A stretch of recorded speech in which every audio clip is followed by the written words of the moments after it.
Aloy is one of my favourite characters to come out of PlayStation in recent years. Her struggle from a social outcast to an accepted saviour really resonated with me and my personal social issues. And she's totally autistic like me. I know that's not confirmed, but if you want to talk about unrepresented groups in AAA games, then autism is the prime contender. Seriously, name a major video game where the main protagonist is on the spectrum. You can't do it, can you? Well, we have an advantage and we can claim anyone we deem similar to us. So Aloy and Yusuke, come on home. But in all seriousness, I do think of Aloy as a sort of icon, and I have a really old, really bad video about it as well. To sum it up, I saw a lot of the mannerisms and behavioural issues that I have in her, the talking to herself and being quiet and distant from everyone else, and it felt incredible to watch a character I resonate with overcome those inabilities and triumph over a threat by working together with the people she helped along the way. So I was ecstatic for Horizon Forbidden West, and meeting up with her again to see how much this character I adore so much had grown and matured into a state where she'd gotten over her shyness and was willing to reach out to others. So Forbidden West starts with Aloy abandoning all her friends to go on another quest to save the world, leaving behind the one she saved without a word and slipping off in the night. Okay, that's a bad start. It doesn't really show off all that character building you nailed in the first game, but I'm sure that might get in the way of the new character arc you have planned for her.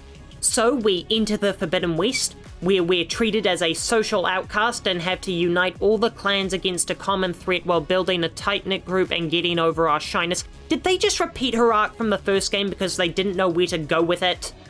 To say I was disappointed with this lack of direction would be an understatement.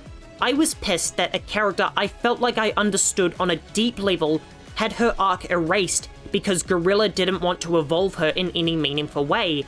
And I know it's my fault for self-projecting myself onto her, but you have to admit that she just doesn't have an arc in this game that wasn't already covered in the first game. What's worse is that she still has all the same issues she previously did. She's self-obsessed, she's reluctant to accept help from others or socialize, and she's devolved back into her original state. The only reason I can think for them to do this is because Aloy was so popular in the first game that they just wanted to have Zero Dawn Aloy all over again, completely disregarding that she's a different person now. What I'm amazed that they don't understand is that we enjoy these characters because we love to see them grow and evolve past what they once were.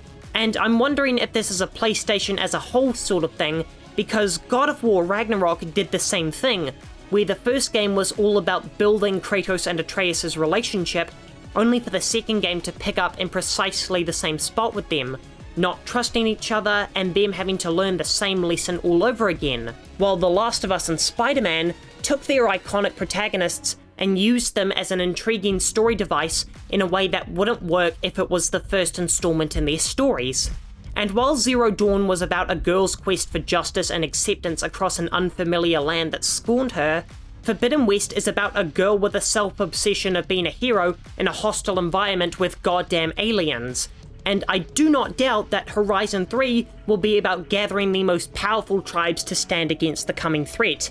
And by this point, the franchise has wholly lost the plot. In the last game, you set up a fantastic backstory about the horrors of human greed.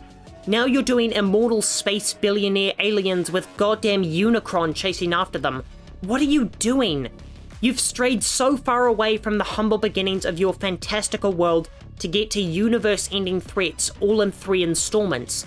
You've gone from Iron Man to Avengers to Endgame, and you're speedrunning the plot at an unnatural pace.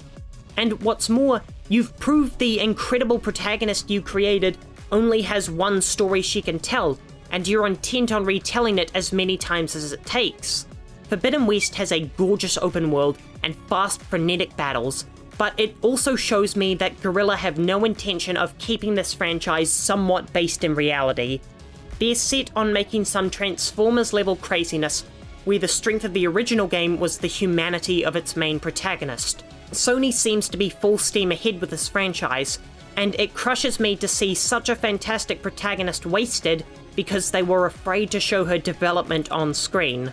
I suppose it's still early days, and maybe the consequences of her actions in Forbidden West will have serious repercussions going into Horizon 3, but at this point, I'd much rather see another corner of the Earth, with a new protagonist unraveling more mysteries of the old world, without the threat of destruction coming into play.